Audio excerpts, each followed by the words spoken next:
One aspect of Japanese fantasy films that often goes overlooked is the significant part that women played in the drama, particularly in the films directed by Ishiro Honda during the 1950s and 60s. Many Godzilla films, as well as other Toho science fiction pictures, were populated by memorable and strong female characters. These female characters mirrored their counterparts in American sci-fi movies to some extent. There were women in peril, lady scientists, jungle girls, astronauts, reporters, devoted girlfriends, and even space aliens. But the women of the Toho universe could be quite different. The heroines of Honda's films brought elements of comedy, romance, tragedy, and mystery. In their finest moments, these women were the story's moral center, making pivotal decisions that affected the outcome of a movie and the fate of the world. And as an added bonus, they were played by some of Japan's most talented and beautiful actresses of the day.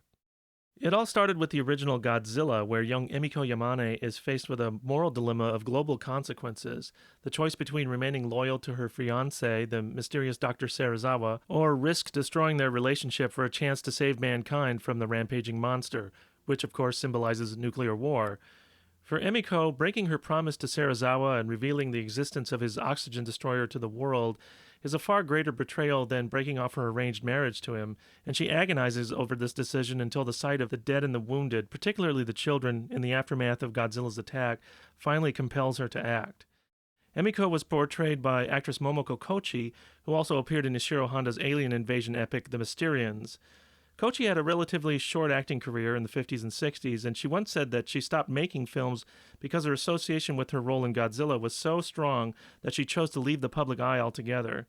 But her feelings must have changed over the years because Kochi reprised the role of Emiko in Godzilla vs. Destroya in 1995, which turned out to be her final film.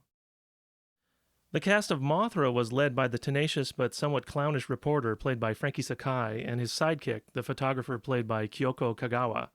Kagawa was an established veteran actress with a wide-ranging career who appeared in many films by director Akira Kurosawa, among others. There's a comic banter between Sakai's and Kagawa's characters that's vaguely reminiscent of Spencer Tracy and Katharine Hepburn. Well, 3 years later, in the sequel Mothra vs. Godzilla, this comic tension was ratcheted up a notch by Akira Takarada and Yuriko Hoshi, who played an even more memorable version of two very similar characters, the hard-nosed reporter Sakai and his sidekick, the spunky cub photographer Junko. Yuriko Hoshi has a naive charm about her, and she and Takarada really steal the show from the monsters at times, with Hoshi's naivete contrasting with Takarada's flustered frustration with her. But Hoshi's role is more than just comic relief. At the pivotal moment in the drama, it's notable that director Honda and screenwriter Shinichi Sekizawa chose Hoshi's character to deliver the film's central message and one of Honda's recurring themes, the idea that the people of the world should look past their differences and unite in their shared desire for peace and understanding. At first, the infant islanders refused to send Mothra to help save Japan from Godzilla, but again, Honda and Sekizawa give a female character, or in this case two twin female characters, the power to make a world-changing decision. The tiny fairies, also known as the Shobijin, are the embodiment of the kind of compassion that Honda hoped the nations of the world might someday show one another, and their beautiful song, Sacred Spring, reawakens Mothra and sends the monster, which incidentally is female, to defend Japan from Godzilla's impending doom. The fairies were played by the pop-singing duo The Peanuts, which consisted of twin sisters Emi and Yumi Ito. The Peanuts not only were successful musical artists, they also appeared in numerous films, and they made a brief bid for international stardom by releasing a few records in English and appearing on American television shows in the 1960s. Yuriko Hoshi and the Peanuts also co-starred in Honda's Ghidorah the Three-Headed Monster, a giant monster film dominated by interesting female characters. Hoshi plays a very similar character to the one she played in the previous film, a naive young journalist who stumbles across the incredible story of a prophetess from Venus whose predictions of monster mayhem all seem to come true. The prophetess is actually the beautiful, amnesia-stricken Princess Salno in disguise, played by the very alluring Akiko Wakabayashi. And in Dogora, Akiko Wakabayashi plays a member of a gang of jewel thieves who tries to make off with the diamonds and ends up getting slapped around by her crime boss, very uncharacteristic for a Honda film, and eventually shot in the back. Just about everybody's favorite actress in the Godzilla series seems to be Kumi Mizuno, who possessed a beauty and screen charisma that were like no other. And her most memorable sci-fi role came in Honda's Invasion of Astro Monster, where Mizuno played the alien femme fatale Miss Namikawa. Because this is such a kitschy movie with all its monster action and flying saucers and outlandish alien costumes, it's easy to overlook the fact that Namikawa is the most fully developed character in the film, as she transforms from a cunning, computer-controlled cog in the aliens' invasion plan into a compassionate and self-sacrificing woman. Apparently, she just couldn't resist Nick Adams' tough guy charms. Kumi Mizuno's acting had a sexiness to it that was uncommon in Japanese science fiction films. In Honda's Matango, Mizuno played a flirtatious actress who can't resist the forbidden fruit of the diseased metaphorical mushrooms, and her role in Gorath was indeed memorable for a bathtub scene. Mizuno also played a compassionate scientist who cares for giant monsters in Frankenstein Conquers the World and War of the Gargantuas. But women didn't always play the role of moral conscience in Honda's science fiction pictures.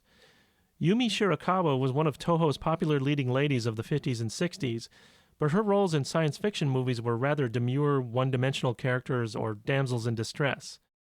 Shirakawa played Kenji Sahara's weeping girlfriend in Rodan, the beautiful nightclub performer trapped in a web of mystery in The H-Man, and the daughter of an astronaut in Gorath. Mie Hama, a petite and sexy star of many Toho mainstream movies in the 1960s, had the rather thankless role of Fumiko, the object of King Kong's affection in King Kong vs. Godzilla, a film in which she spent a lot of time screaming at the top of her lungs and sitting in a rather unconvincing giant-sized mechanical ape hand. Yoko Fujiyama, a familiar Toho actress of the 1960s, had a rather standard role as the daughter of an exiled military commander in Atragon, and she played a scientist's assistant in Dogora. Sometimes women played the role of the villain, which made things rather interesting. In Atragon, for instance, the undersea kingdom of Mu declares war against the people of the Earth's surface, led by the stone-cold empress played by Tetsuko Kobayashi, a novice teenage actress who was cast because Honda thought she just had a special quality that suited her for the role. One of the best villains in all of Toho's science fiction films was Madame Piranha, the beautiful femme fatale from a mysterious, unnamed Asian country bent on nuclear domination in King Kong Escapes. Mie Hama gives a very appropriate and wonderfully devilish performance, all the while displaying a very hip and wide-ranging taste in clothing. In Honda's Destroy All Monsters, the malevolent aliens who invade Earth and take control of Godzilla and all the giant monsters on Monsterland take the form of beautiful women clad in shimmering silvery costumes. The evil Keylok alien queen was played by Kyoko Ai, while Kyoko Manabe, the unwitting pawn in the aliens' takeover plot, was played by Yukiko Kobayashi, who also appeared in Honda's film Space Amoeba, playing a native girl. It's worth pointing out that even though Japan has a reputation abroad as a male-dominated, patriarchal society, Toho's science fiction films often depicted women as assertive, intelligent, and complex characters. And it's also worth mentioning that the actresses in Toho's science fiction films were not B-movie stars like many of their American contemporaries. Many of them were A-list actresses who appeared in all types of mainstream movies. Science fiction was only a small part of their work.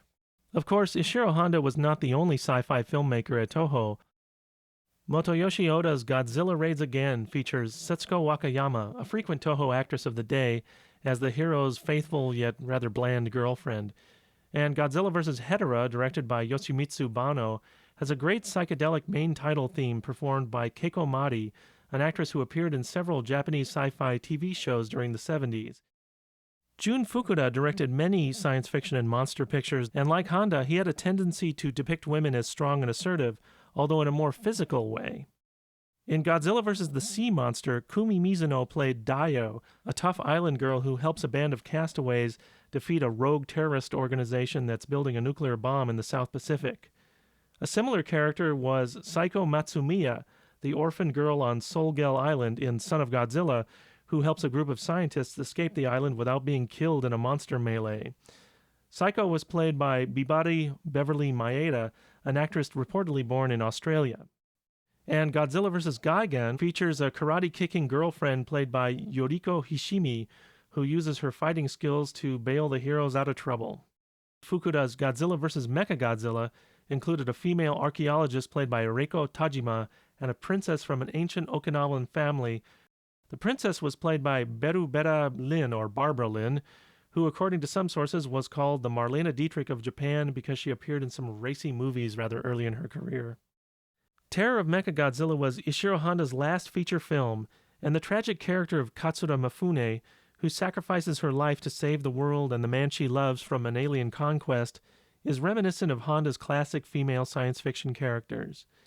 Played by Tomoko Ai, Katsura is torn between her allegiance to her father and her heart's desires, between her cyborg body and her human conscience, and she embodies the dramatic conflicts that made the women of Toho's vintage science fiction and fantasy films so memorable.